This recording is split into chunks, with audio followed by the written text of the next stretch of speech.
இதுல நான் ரொம்ப எப்பவுமே வருத்தப்பட்டு பேசக்கூடிய விஷயம் பெண்கள் கிட்ட என்னன்னா, இந்த ஏரியாவுல நான் பாக்குற பெண்கள் பெரும்பாலும் நல்ல விசேஷ நாள்ல ஒரு அலங்காரம் பண்ணிட்டு ஒரு ட்ரெஸ்ஸிங் ஆகட்டும், அவங்களோட ஸ்டைல்ஸ் எல்லாமே ரொம்ப பிரமாதமா இருக்கும். மீதி நேரத்துல எல்லாம் பாருங்களேன், உங்களுக்கே தெரியும் எப்படி இருக்கும்.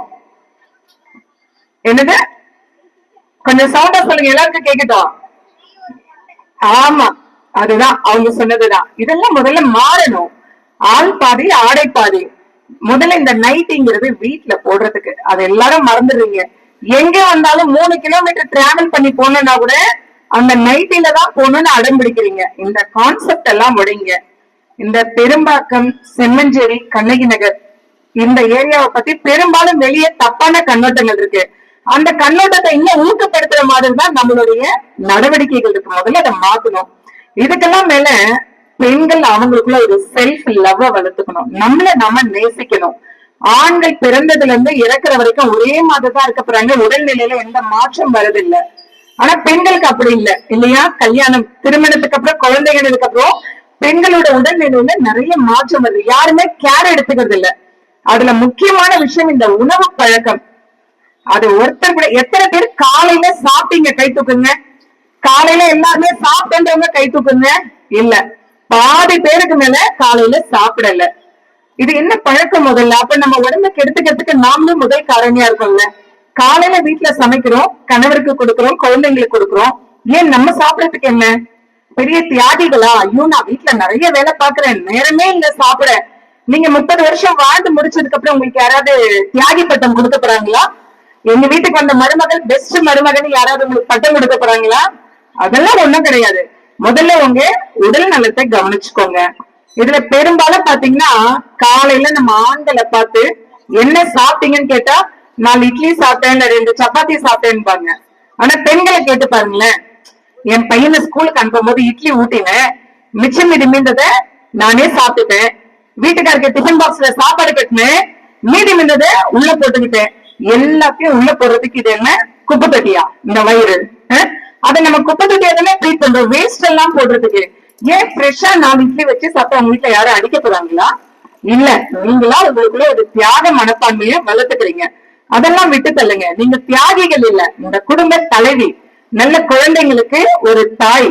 உங்களுடைய உடல் ஆரோக்கியம் நல்லா இருந்தாதான் குடும்பத்தை நீங்க கவனிக்க முடியும். சுவர் இருந்தா தானே சித்திரம் வரைய முடியும் இல்லையா? அந்த சுவரை நல்லா ஸ்ட்ராங்கா, நம்ம சாதாரண கட்டுற வீட்டுக்கு செவத்துக்கு நல்லா பட்டி பார்த்து பெயிண்ட் அடிக்கிறாங்க. நமக்கு நம்ம இந்த பட்டி எல்லாம் பார்க்க வேண்டாமா? சோ பெண்கள் உடல் நலத்துல முதல்ல ஆரோக்கியமா இருங்க. இதெல்லாம் தாண்டி எனக்கு ஒரு 10-20 பெண்களை பார்த்தாச்சுனாலே உடனே உங்களுக்கு ஏதாவது சொல்லணுன்ற ஒரு ஆசை வந்துடும். என்ன சொல்லணும், இந்த ஏரியாவுல என்ன தேவைன்னா உங்களுக்கே நல்லா தெரியும். நிறைய விஷயங்கள்ல விழிப்புணர்வு. சின்ன குழந்தைங்க கூட போதைக்கு அடிமை ஆகுறாங்க, ஸ்கூல் போக மாட்டேங்கிறாங்க. நிறைய இடத்துல இந்த குழந்தைங்க சின்ன வயசுல பாலியல் பலாத்காரத்துக்கு ஆளாகுறாங்க. 15-16 வயசுல காதல் வயப்படுறாங்க. இதெல்லாம் வெளியிருந்தெல்லாம் யாரும் சொல்லி கொடுக்கல. நம்ம ஏரியால நம்ம வீட்டுல இருக்க குழந்தைங்க முதல்ல பெண் குழந்தைங்களை எப்ப பார்த்தாலும் என்ன சொல்றோம்? ஷாலை ஒழுங்கா போட்டு நட, குண்ணத்தலை நிமிராம நட, பல்லக்காட்டி சிரிக்காத, இங்க பாக்காத, அங்க பாக்காத. இதே விஷயங்கள உங்க பையனுக்கும் சொல்லி கொடுங்க. பையனுக்கு சொல்லி கொடுத்தீங்கன்னா பிரச்சனையே இல்ல. இங்க பெரும்பாலும் இருக்க பசங்க எப்படி அலைஞ்சிட்டு இருக்காங்க தெரியுமா? ஆல்மோஸ்ட் பொம்பளை பிள்ளைங்க மாதிரிதான் இருக்கான். எல்லாரும் காதுல கம்மலு, கழுத்துல மணி, கையில வளையலு, பொம்பளை பிள்ளைங்க மாதிரி நீள நீளமா முடிய வளர்த்துட்டு இருக்கான். என்ன பெண்களுக்கு கீழ் நோக்கி முடி வளரும், இவனுக்கெல்லாம் மேல் நோக்கி முடி வளரும். இதெல்லாம் உங்க வீட்டு பிள்ளைங்க தானே. வெளியே இருக்க யாராவது இங்க சுத்துறாங்களா? இல்ல இல்ல, நம்ம வீட்டு குழந்தைங்க தானே. ஏன் பெண்களுக்கு கொடுக்குற கண்டிப்பா ஆண் குழந்தைகள் கிட்ட காட்ட மாட்டேங்கிறீங்க? அவன் ஸ்கூல் போக மாட்டேங்கிறான், 9வது படிக்கிறான், 10வது படிக்கிறான், போக மாட்டேன்னு அடம் பிடிக்கிறான். ஏதாவது முயற்சி பண்றீங்களா? பரவாயில்ல, பையன் தானே, விடுங்க, அவன் எப்படியாவது பொழைச்சுப்பான். எப்படி பொழைச்சுப்பான் அவன்? அதை யோசிச்சீங்களா? உங்க காலம் இருக்க வரைக்கும் சோறு போடுறீங்க. இதுக்கப்புறம் அவனோட நிலைமை என்ன ஆகும்? அதனால தயவு செஞ்சு பெண்களுக்கு கொடுக்குற கட்டுப்பாடு ஆண் குழந்தைகளுக்கும் கொடுங்க. அதை விட பெரிய விஷயம் உங்களுக்கு என்ன சொல்லணும்னா, நான் எந்த மீட்டிங் பார்த்தாலும் இங்க இருக்க மக்களுக்கு சொல்லக்கூடிய விஷயம் போக்சோ. போக்சோனா என்னன்னு தெரியுமா? போக்சோ வழக்குன்னு ஒண்ணு இருக்கிறது தெரியுமா? தெரியல, பரவாயில்ல, நான் சொல்றேன். அப்ப உங்களுக்கு இந்த விழிப்புணர்வு கண்டிப்பா தேவை. போக்சோ பத்தி விழிப்புணர்வே இல்லாம இருந்தீங்கன்னா எப்படி? சின்ன குழந்தைகள் கிட்ட பாலியல் தாக்குதல் நீங்க பாக்குறீங்க. பேப்பரை திறந்தா நியூஸ பார்த்தாக்க உடனே எங்கேயோ ஒரு இடத்துல ஒரு சிறுமி கிட்ட பாலியல் தாக்குதல் அப்படின்றத கேள்விப்படுறோம் இல்லையா? இந்த மாதிரி குழந்தைகள் கிட்ட பாலியல் தாக்குதல் நடத்தினா அவங்களை கடுமையாக தண்டிக்கக்கூடிய ஒரு சட்டம் தான் போக்சோ. இதுக்கு முன்ன இந்த போக்சோன்றது 2012 தான் இந்த சட்டம் வந்தது. இதுக்கு முன்னாடியும் குழந்தைகள் மீது பாலியல் தாக்குதல் நடந்தது. ஆனா அப்ப என்ன சட்டம் இருந்துச்சுன்னா, ஐபிசின்ற ஒரு சட்டத்துல பெரிய தண்டனை இல்ல, ஆயுள் தண்டனை வரைக்கும் கொடுத்திருந்தாங்க. ஆனா குழந்தைகள் மீது பாலியல் தாக்குதல் நடத்தினா கண்டிப்பா மரண தண்டனை விதிக்கணும்ன்றத உள்ளடக்கின ஒரு சட்டம் தான் இந்த போக்சோ. இதை பத்தி நீங்க எல்லாருமே தெரிஞ்சுக்கணும். உங்க வீட்டு குழந்தைங்களுக்கு சொல்லிக் கொடுங்க. போக்சோ வழக்குல ஏதாவது தவறு செஞ்சா நிச்சயமா தண்டனை கடுமையாக இருக்கும். நம்ம கூட படிக்கிற பிள்ளைங்கள ஃப்ரெண்ட்ஸா பாருங்க, சகோதரிகளா பாருங்க. உங்க பையனுங்களுக்கு நீங்க சொல்லிக் கொடுத்தாலே போதும். உமன்ஸ் டேல நம்ம எல்லாருக்கும் சொல்லிக் கொடுக்கக்கூடிய ஒரு விஷயம் இதுதான்.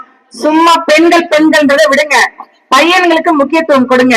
அவங்களுக்கு நீங்க சொல்லி கொடுத்தாலே குற்றம் பாதி குறைஞ்சிடும். இந்த ஏரியாவை ஒரு குற்றம் இல்லாத ஏரியாவா மாத்தணும்னா ஒரே ஒரு விஷயம் தான் நீங்க எல்லாருக்கும் சொல்லணும். என்னன்னாக்கா கல்வி. நீங்க எல்லாருமே நம்ம ஏழ்மையான நிலையில இருக்கனா உங்க குழந்தைங்களுக்கு சொல்லிக் கொடுங்க. இன்னைக்கு இருக்கிற நம்மளோட இந்த நிலைமை மாறணும்னா ரொம்ப சிம்பிளான ஒரே ஒரு மேஜிக் தான். அந்த ஜீபூம்பான ஒரு மேஜிக் சொன்னா போதும், ஏழ்மை நிலை மாறி நீ வசதியானவனாக வாழலாம். அதுக்கு ஒரே ஒரு விஷயம், படி. அவ்வளவுதான். ஒவ்வொரு குழந்தைக்கும் நீங்க சொல்லிக் கொடுக்க வேண்டிய விஷயம் படிக்கணும். அது ஆண் குழந்தைகளாக இருக்கட்டும், பெண் குழந்தைகளாக இருக்கட்டும், எல்லாருக்குமே கல்வி ரொம்ப ரொம்ப முக்கியம். இன்னைக்கு ஒவ்வொருத்தருமே பெண்கள் தன்னம்பிக்கையோட சொந்த கால்ல நிக்கிறதுக்கு கல்வி மட்டும்தான் உபயோகப்படுது. இந்த கல்வி இல்லாம இங்க யாரும் முன்னாடி நின்னு பேச முடியாது. இங்க உட்கார்ந்து இருக்கவங்க இங்க முன்னாடி ஒரு ஸ்டெப் வரணும்னா அதுக்கான கல்வி நிச்சயம் முக்கியம்.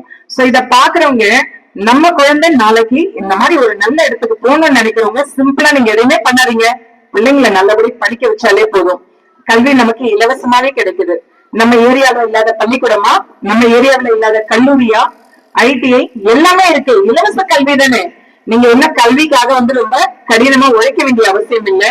குழந்தைங்களை நல்லபடி ஸ்கூல்ல கொண்டு சேர்த்துக்கிட்டீங்கனாலே போதும். இதுக்கு கண்டிப்பா காவல்துறை உங்களுக்கு துணை நிற்கும். இங்க உங்க எல்லாருக்குமே தெரியுமான்னு தெரியல, 30வது பிளாக்ல தெரியுமா உங்களுக்கு? 30வது பிளாக்ல என்ன இருக்குன்னு தெரியுமா? காவல்துறை ஒரு போர்டு இருக்கு. தளராத தளிர்கள்னு ஒரு கவுன்சிலிங் சென்டர் இருக்கு. உங்க வீட்டு குழந்தைகள் சரியா படிக்கல, இல்ல வேற எதையாவது அடிக்ஷன் இருக்காங்க, எங்களால திருத்த முடியல நீங்க யோசிச்சீங்கன்னா யோசிக்கவே வேண்டாம், நேரா எங்க கிட்ட கொண்டு விடுங்க. காவல்துறை உங்களுக்கான ஒரு ஆலோசனை மையம் இங்க இருக்கு. தமிழ்நாட்டுல வேற எங்கேயுமே இல்லாத அளவுக்கு முதல் தடவை பெரும்பாக்கத்துலதான் இந்த மாதிரியான ஒரு ஆலோசனை மையம் இருக்கு உங்களுக்காக. இதை நீங்க யூஸ் பண்ணிக்கணும். இதை தாண்டி உங்களுக்கு என்னன்னாலும் எந்த நேரம் கால் பண்ணாலும் அடுத்த நிமிஷம் உங்க வீட்டு கதவை போலீஸ் தட்டுது. இதை நீங்க யாரும் இல்லைன்னு சொல்லவே முடியாது. ஏன்னா எனக்கு கூட பாத்தீங்கன்னா நைட்டு 12, 1 மணிக்கெல்லாம் கூட சண்டை போட்டுக்கிட்டாங்க, அடிச்சுக்கிட்டாங்க, இங்க பசங்க நின்று கலாட்டா பண்றேன்னு கால்ஸ் வந்துட்டே தான் இருக்கு. அடுத்த நிமிஷம் போலீஸ் உங்க டோர் ஸ்டெப்ல வராங்க. இந்த வசதிகள் வேற எங்கேயுமே இருக்காது. சோ நம்ம வசதி இருக்கு இல்ல, எந்த மாதிரி இடத்துல இருக்கும் இதெல்லாம் விட்டு தள்ளுங்க.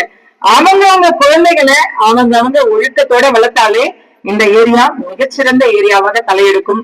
சோ இனிவரும் காலங்கள்ல ஒரு நல்ல ஏரியாவை நம்மளாம் உருவாக்கி கொடுக்கணும்ட்டு எல்லாமே ஒரு ரெசல்யூஷன் எடுத்துக்கணும்.